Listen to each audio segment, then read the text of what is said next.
è stato un caso. Io ero a scuola a Gardone Valtrompia, alle scuole di avviamento, al lavoro, e questa zona della Valtrompia è prettamente mineraria, ci sono 4 miniere,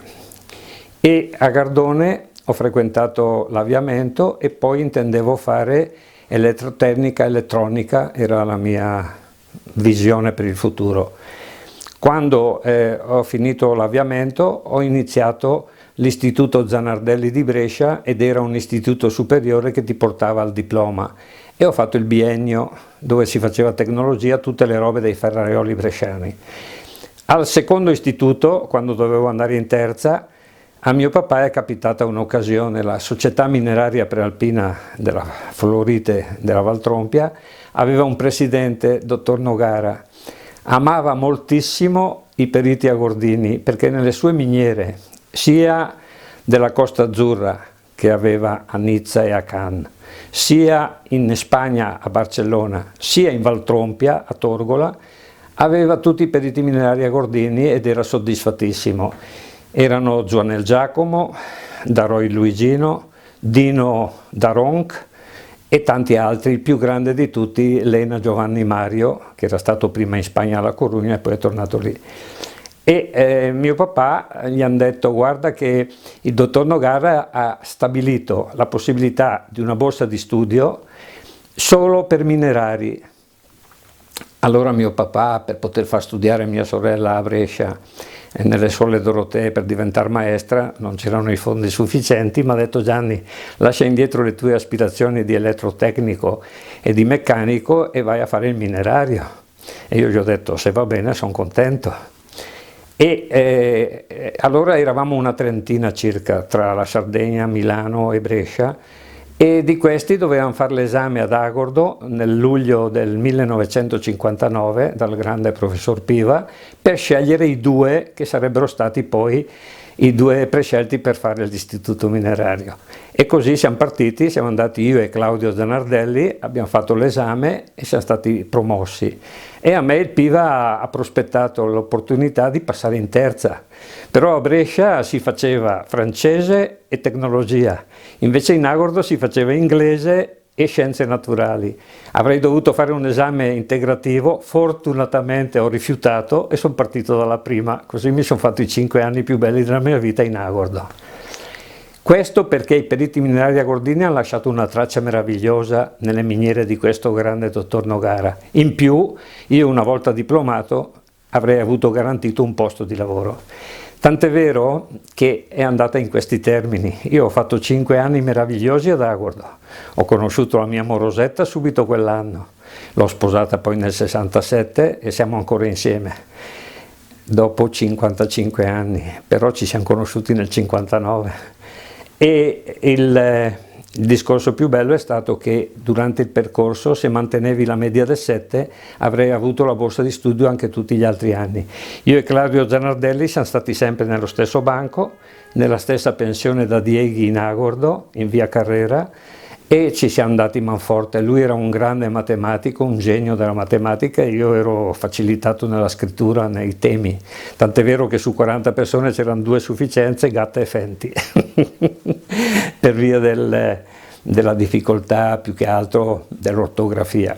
Ma la cosa bella è che mantenere la media del 7 e avere 800.000 lire all'anno per pagare la pensione, le spese e i viaggi è stata per la famiglia un sollievo notevole. Ha potuto far studiare mia sorella alle Dorotee, che costavano 480.000 lire all'anno. Quando ho finito il lavoro, la scuola, subito mi hanno chiamato a Milano e mi hanno fatto una scelta. Hanno detto: tu potresti, perché devo premettere una piccola cosa. Durante le estati, che io ero borsa di studio e che non costavo niente alla famiglia, quando andavo a casa passavo i 4 mesi peggiori della mia vita. Credo di essere stato l'unico studente a desiderare che venisse ottobre per ricominciare le scuole, perché mi toccava andare dalla zia Tilde, che aveva un piccolo supermercato per alimentari, dallo zio Gianni, che aveva la macelleria, per prendere qualche chiletto di carne, e in miniera a 187 lire all'ora, 30.000 lire al mese, a fare il manovale, il minatore in miniera. E io ho passato gli estati, tutti gli estati della scuola, a lavorare come manovale minatore. L'ultimo anno mi hanno passato l'operatore dei cottimi per poter stabilire i premi di produzione da dare agli operai qualora stessero nei tempi stabiliti da questo cottimo. Quindi era un lavoro, diciamo, di preparazione al futuro per la conduzione dei lavori. Tant'è vero che Agordo per me è stata strepitosa, tant'è vero che ho fatto innamorare tutta la mia famiglia, i miei figli, i miei nipoti, e l'ultima mia nipote, che è la prima, che è quella che ha 22 anni, che non voleva venire ad Agordo, lavora all'Hotel Imperina. Niente, arrivo a Milano e mi offrono la possibilità di andare alle dipendenze dell'ingegner Lattuca a Mezzo Lombardo, e avrei condotto la miniera di Pergine Valsugana, perché io ero già avanti come capacità di seguire i lavori. Ma l'alternativa, perché lì mi hanno detto è giovane anche Lattuca, per cui tu sarai sempre alle dipendenze di Lattuca. Io avevo un po' di ambizione. Premetto che io e il grande Claudio Zanardelli, che però aveva gli occhiali ed era claustrofobico, non amava andare nelle miniere e lui si accontentava. Allora siamo andati a Milano, abbiamo fatto il concorso a ispettore del lavoro, solo che offrivano 120.000 lire al mese. Lui ha accettato ed è andato a Bergamo ispettore aggiunto di terza categoria. Verrà anche lui da Brescia a parlarle. Dal Presidente della Repubblica italiana ha preso come una tessera come maestro del lavoro, di tanto che è stato grande. Dall'ispettorato del lavoro è passato in banca, è diventato un dirigente della UBI Banca di Brescia, che adesso è Biper, ed è ancora lì e viene tutti gli anni, perché noi tutti gli anni ci ritroviamo in Agordo a ricordare gli anni della scuola. Fatto questo, la seconda proposta era che potevano vendermi insieme a una loro unità mineraria sarda, questi signori americani della IMC di Houston, Texas, e se andavo lì avrei preso 180.000 lire al mese, un quarto degli alimenti da Orrù, e potevo diventare immediatamente a 22 anni e mezzo direttore dei lavori. E io, ambizioso, ho accettato. Allora potevo scegliere anche lì se stare in Texas a seguire i pozzi petroliferi, perché avevo fatto un corso col Carniel di Belluno, grande professore, che ci aveva fatto idrocarburi, le sinclinali, per poter stabilire anche di fare la ricerca di idrocarburi. Ma quando mi hanno detto potresti avere una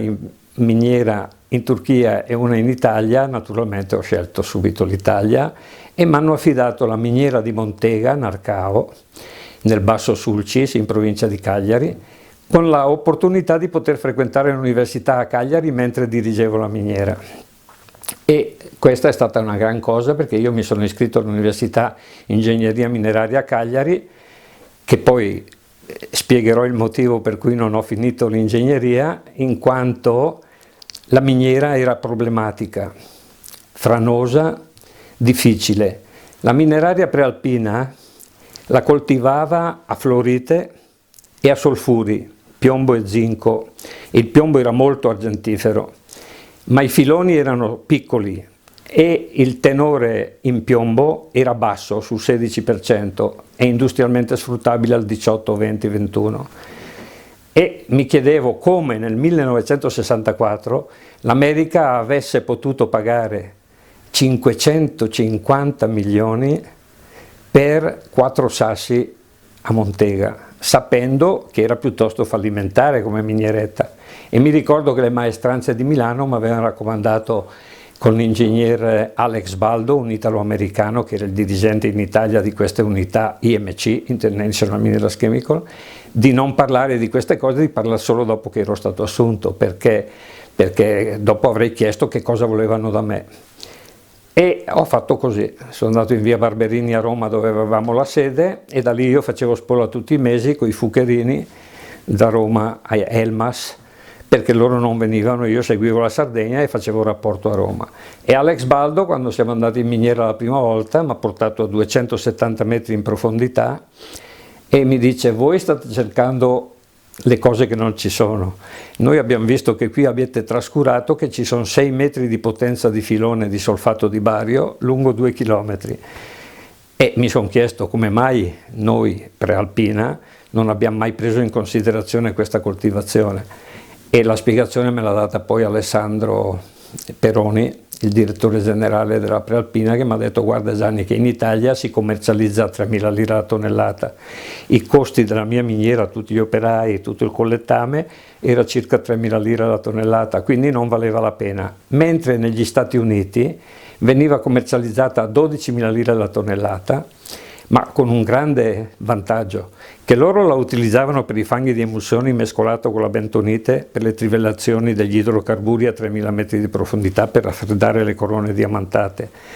Per quanto riguarda invece il surplus, lo vendevano e in pochi mesi hanno ammortizzato il capitale di investimento. E quindi io ho fatto questi anni bellissimi, ho cambiato tutto il mio sistema di concezione, perché io avevo imparato tutto sul subleve stop e subleve spec, tutte le coltivazioni inerenti alla florite e la coltivazione della mineraria prealpina, mentre lì la barite bisognava fare magazzino pieno, la schiena d'asino, siccome è il metalloide più pesante al mondo, ecco il perché non fa flottare i fanghi e riesce a raffreddare le corone diamantate, e così ogni mese mandavo 7.000 tonnellate con una nave da Sant'Antioco nel Golfo del Messico, attraverso il Mississippi, andava a finire a Houston e facevo il mio completo. Era interessante perché avevi 180.000 lire al mese, un quarto degli alimenti da Orrù, poi c'erano 3 viaggi in continente a salutare il papà e la mamma, e in più il premio di produzione se riuscivi a fare la media durante l'anno. Era estremamente bello, solo che io da 78 kg che ero, in pochi mesi sono sceso a 56 kg. Quando mi ha visto mio papà ha detto: questo qui in Sardegna mi crepa.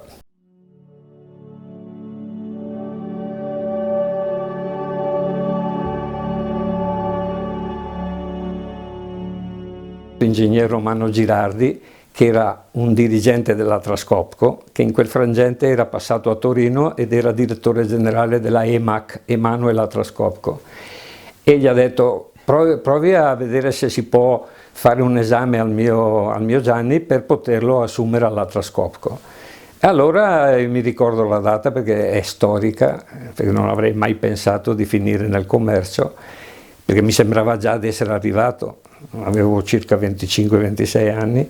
e sono andato il 13 dicembre del 1967 a Milano, in via Fulvio Testi, in un palazzo dove la casa di questo dottor Vladimiro Bosi, che era il direttore commerciale dell'Atlas, e c'erano 2 personaggi: Lollo Domenico, capo degli agenti in Italia, e Radio Panerati, un grande minerario toscano che era capo della filiale di Milano. E dalla mattina alle 8 di quel sabato mattina alle 10 mi hanno interrogato, sembrava da ridere, su tutto quel che ho fatto con la America in miniera in Sardegna, cioè la ventilazione, la perforazione, la coltivazione, l'aria compressa, tutte queste cose, e nel parlare non facevo altro che dire quello che avevo appena fatto. Alle 10 si alzano, mi danno la mano e mi dicono: benvenuto tra noi. Nel dirmi benvenuto tra noi mi viene ancora la pelle d'oca a pensarci, perché stavo per rifiutare e dicevo: io sono già direttore dei lavori, cosa vado in giro a bussare alle porte? E io ho spiegato come ero trattato lì, e lui mi ha suggerito nelle orecchie delle parole dove mi hanno fatto capire che dovevo provare. E quel ricordo che mi ha pagato quel mese di dicembre ad andare in Sardegna a fare il trasloco, ho cercato una persona perché ne volevano uno in Sardegna uguale a me, e sono andato a cercare il Denardin Ruggero, che era su vicino alla miniera d'oro verso Arbatax, e così hanno giustificato una nota spese che mi hanno dato da Milano alla Sardegna per portare via tutto. E quando sono arrivato ho mantenuto il gennaio del 68 a Milano per capire il palazzo. Poi a febbraio mi ha mandato un ragazzo, un certo Rossi Aroldo, abbiamo fatto un po' di giri, doveva stare con me 2 o 3 mesi per insegnarmi. Dopo 15 giorni è andato a Milano, gli ho detto: a questo non si insegna niente, e mi hanno lasciato libero e mi hanno messo su un ufficio a Brescia, e sono diventato, la mia area era Bergamo, Brescia, Mantova e Cremona, la Lombardia.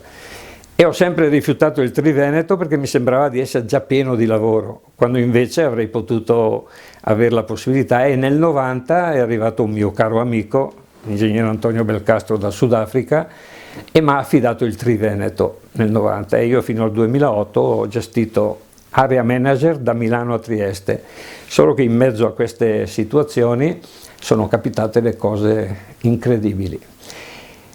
Ero abituato a fare 16 ore al giorno in Sardegna, sabato compreso. Perché? Perché Narcao aveva 400 anime e di queste 400 anime non c'era nessun lavoro nei dintorni, erano tutti che vivevano loro lo chiamavano il giardino, l'orto.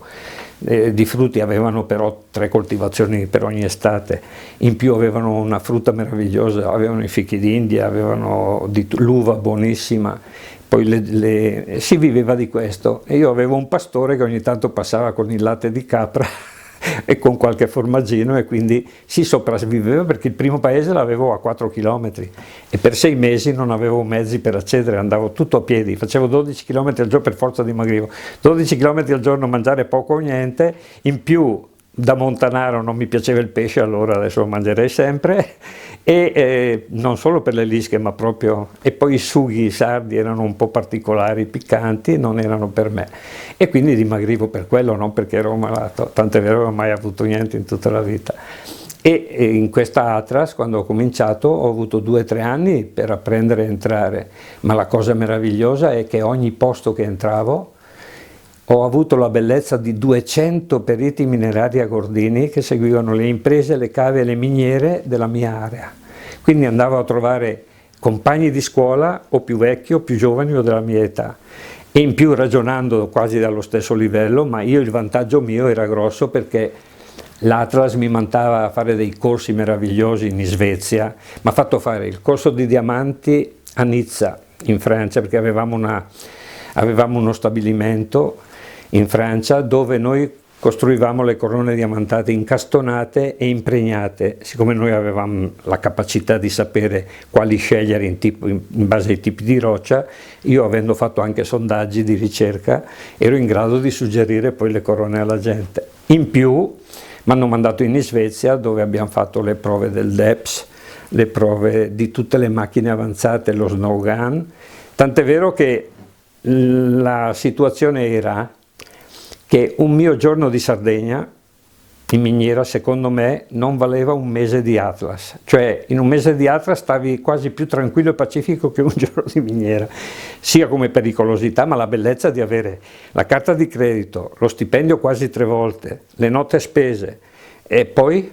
girare con macchine favolose, perché ero già sulle vetture di un certo tipo, ne ho cambiate 23, ho fatto 3,5 milioni di chilometri. La cosa straordinaria è che dove arrivavo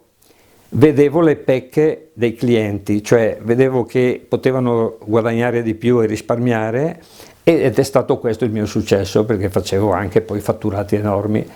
in quanto entravo vedendo, ad esempio, faccio alcuni esempi, la Dolomite Franchi, che tra l'altro oggi io come volontario APIM è la mia sponsor per le fiere, per mettere al lavoro i giovani.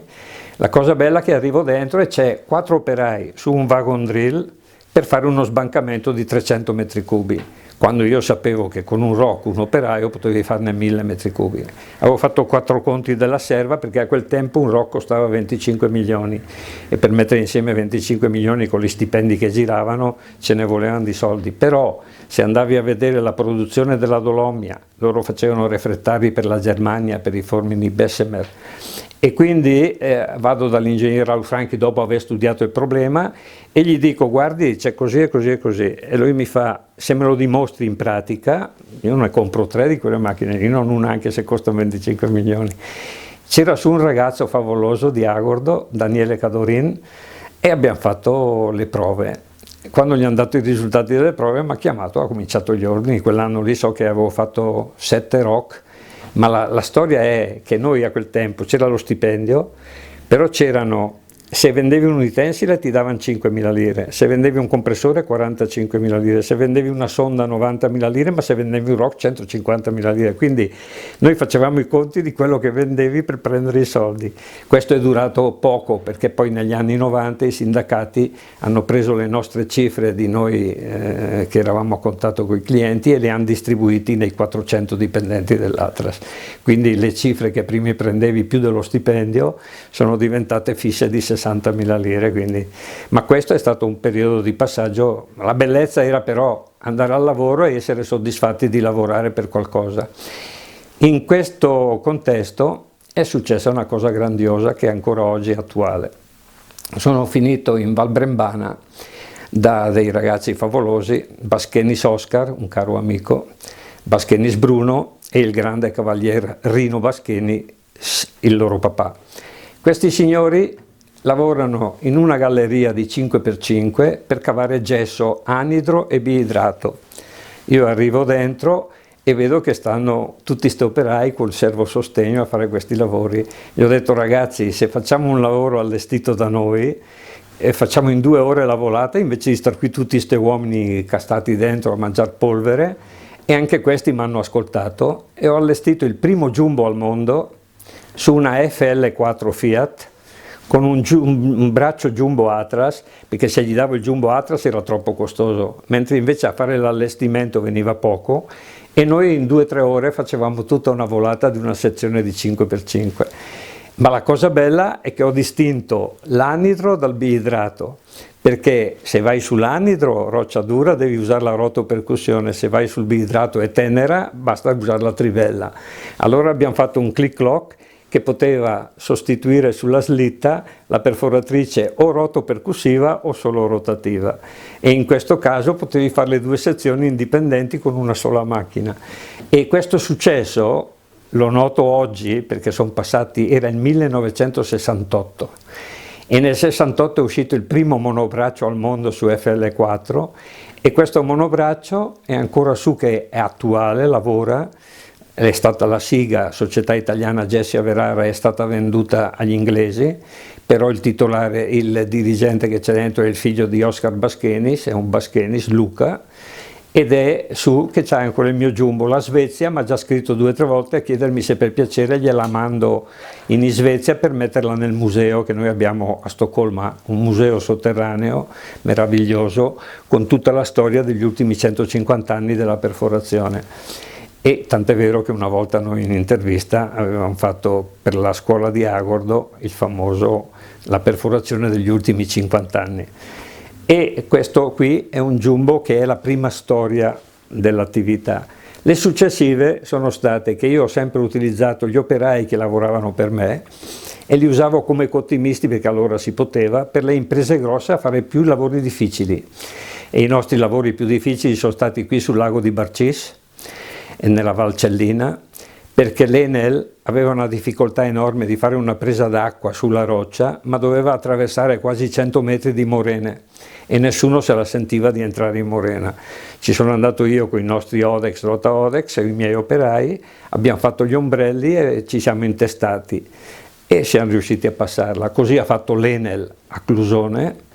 e così abbiamo introdotto un altro tipo di macchina e questa è stata la prima. Il primo snow gun è arrivato in Valtrompia. La Svezia aveva creato un cannone da neve primordiale dove si univa l'aria compressa e l'acqua e si facevano i lanci per creare la neve. Sto parlando 1977-78, il primo in assoluto. E l'abbiamo fatto sulla Presolana dal maestro Ruggeri.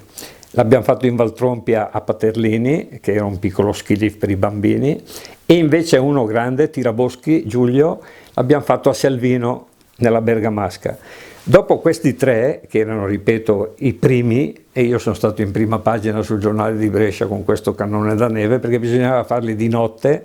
quando la temperatura si abbassava tanto, perché altrimenti veniva fuori ghiaccio invece che neve. Poi sono evoluti e quello più bello è diventato a Monte Campione dalla grande impresa Giudici, e sul Monte Campione c'è ancora il compressore, però c'erano gli essiccatori che ti eliminavano l'acqua che avrebbe creato i presupposti del ghiaccio invece della neve. Quindi l'introduzione anche di questa è stata la prima volta in assoluto, grazie alla nostra, diciamo, fantasia. La cosa poi che è venuta di seguito è stata quando in Valtellina c'è stata la tracimazione del lago. Bisognava perforare per poter ripristinare le strade, perché la Valtellina c'era stata l'alluvione, c'era stato il famoso problema Ladda, aveva creato danni enormi. Era venuto il dottor Vicenzetto di Villa Estense, aveva fatto dei sondaggi e poi mi hanno chiamato e siamo andati su con un certo dottor Mariani Andrea e un certo Bettoni Remigio. e con questi ricordo che ero all'albergo a Bormio e mi avevano chiamato dicendo come si può trasformare l'Odex. L'Odex sarebbe un sistema di perforazione che prevede una camicia all'interno della perforatrice in modo da proteggersi dal terreno che frana. Solo che un martello potrebbe andare 10 metri ora, ma deve aspettare la percussione. Siccome i tubi vanno solo a rotazione, sono lentissimi, vanno giù 2-3 metri ora. Allora abbiamo trasformato il sistema Odex in rota Odex. Io, essendo funzionario Atlas, non potevo chiedere nulla. Quei due signori sono andati a Stoccolma e hanno preso un premio di produzione per aver inventato il rota Odex sulla tracimazione del lago. E questa è stata poi un'evoluzione incredibile della perforazione, dello sviluppo tecnologico della perforazione nei terreni inconsistenti, quelli che ti franano. Questo è stato il passaggio che poi ha portato alla grande geotermia. E io sono andato a Stoccolma e ho fatto un corso speciale sulla geotermia e mi hanno fatto fare le varie visite nei vari cantieri e poi mi hanno introdotto nello shooting delle Mustang, delle sonde Mustang a Masta. Ero trattato da Dio, da questi svedesi, e quando ho verificato il tutto ho detto sì, è interessante, vengo in Italia, faccio i rapporti ai miei a Milano e gli dico sono un po' perplesso,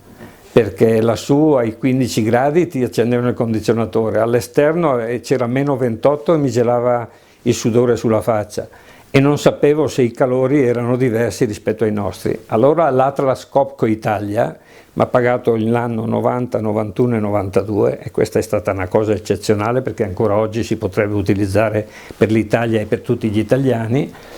Mi hanno pagato 3 anni per verificare la possibilità di studiare in Italia la geotermia anche per le famiglie. Allora ho preso degli amici, il primo di Lumezzane l'ho fatto a Folgarida, tutti a 1800 metri, a Predaces, a Corvara, a Folgarida, a Ponte di Legno, a Cedegolo, tutti in alto, e poi anche a me, qui nella Valle Agordina, e ne ho fatti una 60. Poi ho fatto i rapporti, li ho presentati a Milano e Milano ha accettato di espanderci in Italia e abbiamo creato 5 ragioni sociali. La Molière di Vittorio Maffezzoli in Val Camonica, che dalla sua attività di commercialista si è messo a fare il geotecnico. Poi il Geoberg, del geometra Morosini di Bergamo, che prima ha consolidato le mura venete della città alta di Bergamo con le mie sonde Mustang. In pratica diciamo che da qui abbiamo introdotto il sistema della geotermia e io ho avuto la grande fortuna di conoscere un grande svizzero preparatissimo e un tedesco, Müller, e mi hanno mandato lì a fare i primi corsi e imparare da loro cosa facevano. Poi ho invitato loro a venire qui da noi e gli ho fatto fare alcune cose per cui i segreti per poter avere la massima temperatura col minimo dispendio l'abbiamo acquisito e da lì le ragioni sociali che hanno fatto questi lavori, la geotermia di Rovereto ad esempio, con l'Alessio Gorgeri e col grande Galazzini, poi questo Bortolino Bonomelli di Ponte di Legno, il grande Vittorio Maffezzoli che ha creato la Molière della Val Camonica e che poi hanno fatto quasi 1800 pozzi di calore ai vari. La cosa bella è che la Regione Lombardia mi ha preso in grande considerazione, mi ha fatto fare a un assessore a Crema un pozzo di calore e poi mi ha fatto attivare un vecchio pozzo di ricerca di petrolio nella pianura padana, profondo 3000 metri, che tanto poi noi abbiamo scoperto che non c'entrano né la lunghezza dei fori, cioè c'entra una proporzione tra i metri quadri da scaldare e i metri di perforazione da fare, ma non serve che sia unico. Possono essere tanti fori, l'importante è che se hai 150 metri quadri di casa da scaldare, che ci siano almeno 200 metri di foro dove circola un glicole, che è il contrario del freon, il quale mantiene le particelle di calore e queste particelle di calore che tiri su dalla terra, la media che ho scoperto in questi 3 anni, che non c'entra il tipo litologico, cioè puoi avere graniti, puoi avere rocce vulcaniche, rocce sedimentarie, puoi avere limi, puoi avere quello che vuoi. L'importante è che tutta la media è da 10 come minimo a 14 come massimo e la media è 12. Questi 12 gradi, la tua casa, che io me la trovavo ad Agordo meno 15, dovevo chiamare il mercoledì per la caldaia per dirgli venerdì di trovare 17 gradi, mentre invece tu hai sempre la casa a 12 gradi senza spendere niente, cioè 30 euro di circolatore del glicole. Ma la cosa bella è che la pompa di calore, io avevo scelto la Waterkotte perché è la più duratura, l'avevamo fatta insieme a un mio grande Regelberbau Brunner Huber di Nova Ponente, che lui è una grande impresa in Alto Adige e che ha abbinato il suo lavoro normale di scavatori, di strade e di fognature, l'ha abbinato alla geotermia e ha fatto una cinquantina di ville sul lago di Caldaro col pozzo d'acqua e il pozzo di calore. E questo ti crea la possibilità, con un piccolo polmino un piccolo serbatoio di azoto, di scaldare la temperatura che viene su quando tu la vuoi portare a 20 gradi, la puoi alzare grazie a questo azoto che lo scalda, e poi il circolatore, siccome è a circuito chiuso, lo mantiene per ore, cioè in pratica in 2 ore fai il lavoro di 24 ore per la casa. La cosa bella è che io i primi che ho fatto sono stati i miei amici, e quello di Regelberbau è stato fondamentale perché lui me l'ha fatto per farlo vedere almeno una cinquantina di clienti, quindi l'ha messo in vista.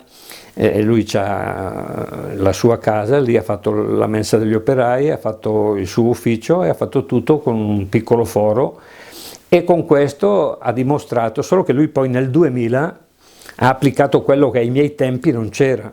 è uscito il famoso fotovoltaico, e col fotovoltaico lui prende l'energia del sole, e adesso ci sono gli accumulatori, e con gli accumulatori, siccome la pompa di calore è 12 kW, però ne assorbe massimo 6,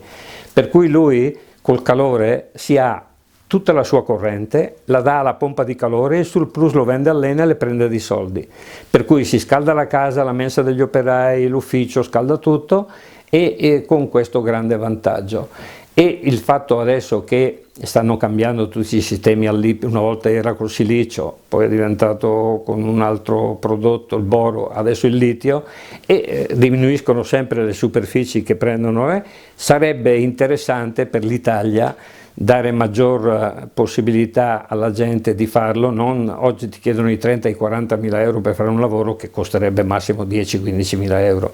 e quei 10-15 mila euro verrebbero ammortizzati in 2-3 anni, quindi sarebbe secondo me da allargare moltissimo questa situazione, perché c'è solo da considerare che dove fai il vantaggio grosso che è farlo a pavimento,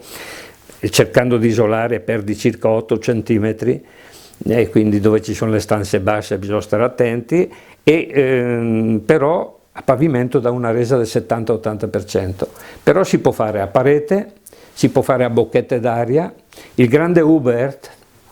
ha voluto per me, dato che io sono stato disponibile per lui, perché gli ho fatto l'acquedotto di Aldino, circa 600 metri di galleria per acquisire l'acqua per Aldino, e allora lui mi ha fatto le bocchette d'aria per una figlia, a parete per un altro appartamento, e lo studio invece a pavimento, per far vedere le varie differenze. Ma lui con le bocchette d'aria ha fatto un'invenzione grandiosa, con i suoi escavatori ha scavato sotto il terreno e ha messo dei tubi da 600 mm, scaldando l'aria sotto il terreno, facendola entrare attraverso la pompa di calore e mandandola fuori già preriscaldata, perché a 1800 a Nova Ponente le temperature sono meno 15, meno 20. Quindi questo è stato un grande successo, e quindi da lì ho avuto un diagramma notevole di vendita delle sonde Mustang e dei metodi. La cosa bellissima è che è uscito un nuovo metodo, il DEPS, Dual Energy Percussion System. Mi ha mandato a Stoccolma, io come al solito mi sono messo la tuta, l'ho provato e l'ho portato in Italia. Il primo che ho venduto al mondo è stato venduto alla Regelberbau. In una giornata, con un rivestimento da 150 mm,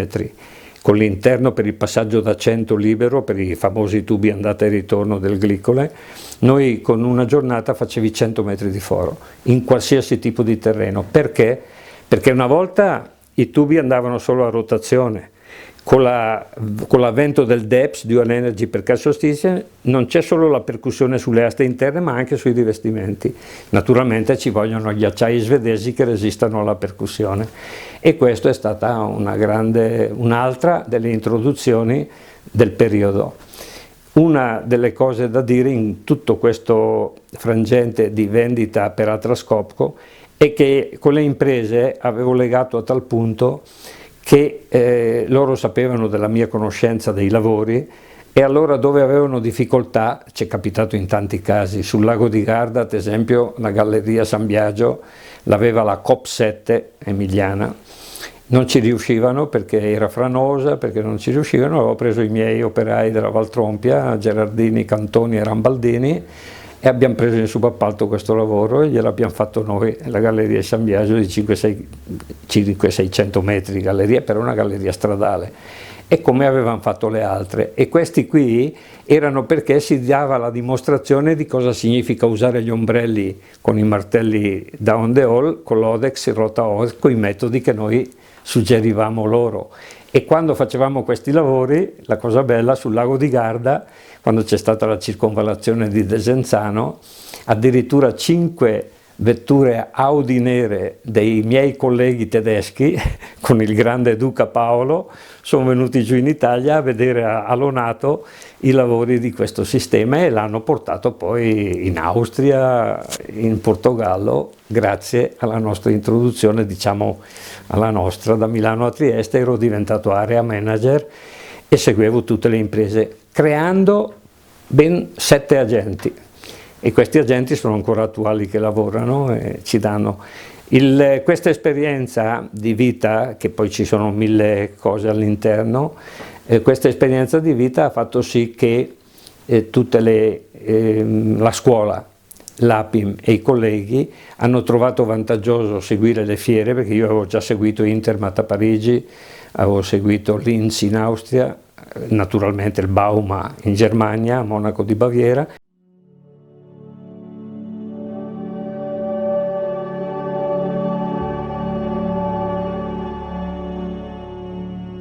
Poi le abbiamo seguite adesso come APIM, come nostro consiglio direttivo, e abbiamo, tanto per dare un'idea del lavoro, adesso è un volontariato che facciamo per incentivare, diciamo, la scuola mineraria che prepara delle eccellenze nel mondo.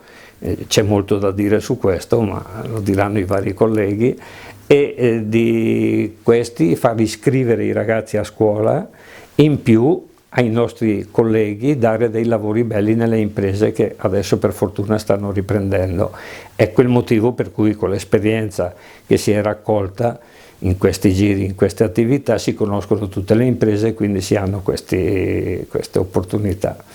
E quindi oggi come oggi diciamo che adesso, scendendo io e il signore che c'è qui che aspetta, ci ha chiamato Giorgio Santoro, che è uno di quelli che gli abbiamo fatto fare prima Africa, poi Roma, poi Allegranzi a Sacile, e adesso sta facendo il tecnico commerciale degli esplosivi in giro per l'Italia con un bel SUP. Quindi cercano di fare, io partito da manovale e arrivato poi area manager, e lo si fa con un po' di sacrificio all'inizio e per poter avere... E i ragazzi ambiscono sentire le storie dei colleghi degli ultimi 50 anni, perché vedono, e abbiamo dei nomi veramente eccellenti.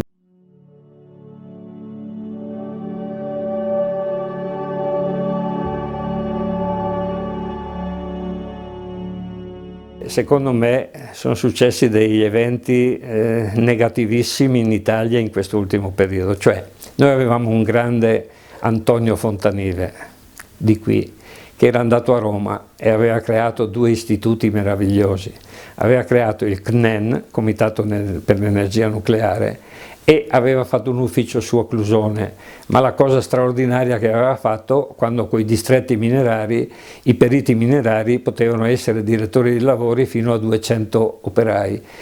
e avevi solo gli ingegneri minerari e i periti minerari che potevano accedere a questo, ed era una nicchia, erano solo 4 scuole in Italia: Caltanissetta, la più vecchia, Agordo, la seconda più vecchia vicinissima, poi Iglesias e Massa Carrara in Toscana. Di queste 4 scuole uscivano dei buoni tecnici in ognuna, perché è la caratteristica di queste scuole nostre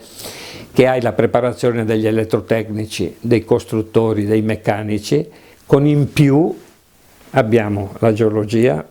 l'arte mineraria, l'arricchimento, la ecologia e la capacità di redimere tutte le frane. Con questa grande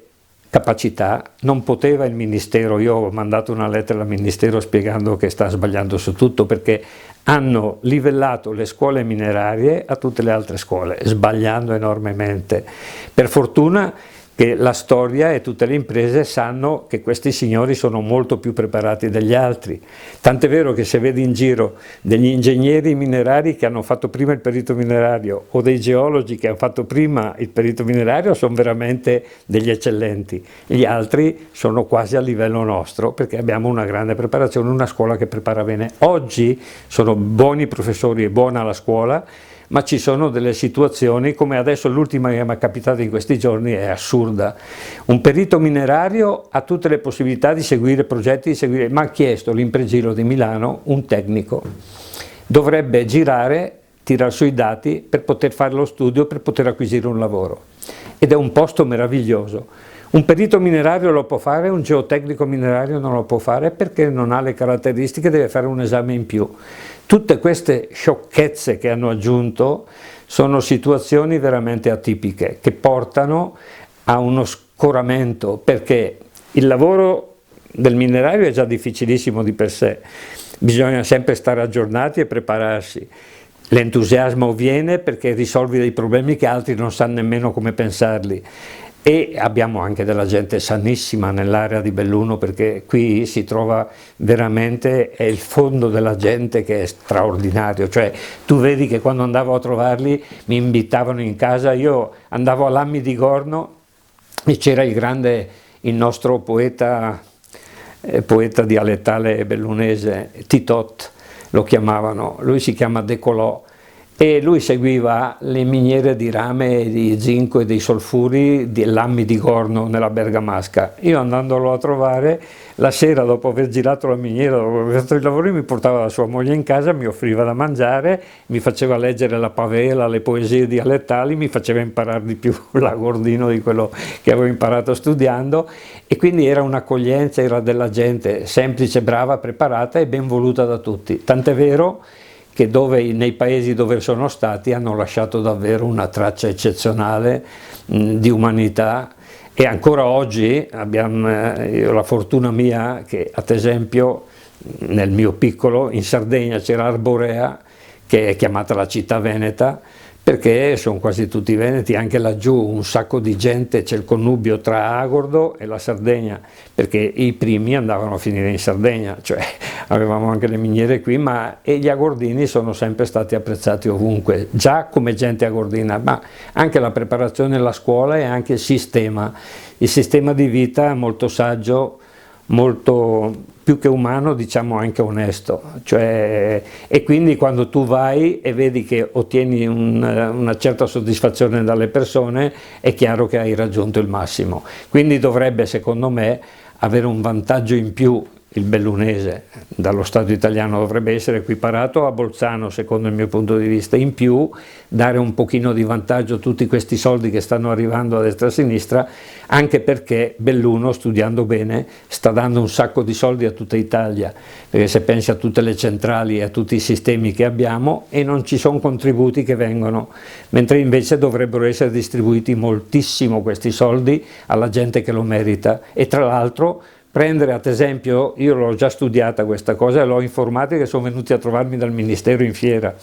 e ho spiegato che se dovessero investire pochissimo, perché basterebbero pochi soldi, per mettere su 2 squadre di agordini, per mettere in sicurezza tutti i rivi che abbiamo, cioè, e questa cosa soddisfa, primo, la sicurezza di tutta la popolazione, secondo, il lavoro per i ragazzi che sono preparatissimi per farlo, l'entusiasmo verrebbe durante il lavoro, e l'investimento ti ripaga alla grande perché eviti tutte le spese dei lavori successivi, e questo lo imposteresti in parallelo a questo grande nostro Del Vecchio, che sta acquisendo i nostri operai. Diciamo che il Del Vecchio, la fortuna del Del Vecchio è aver trovato gli agordini e quindi tu immagina se uno Stato trova gli agordini per fare questi lavori geotecnici. Ti direi sinceramente, Marco, che lo faremo per la nostra valle e anche il Cadore.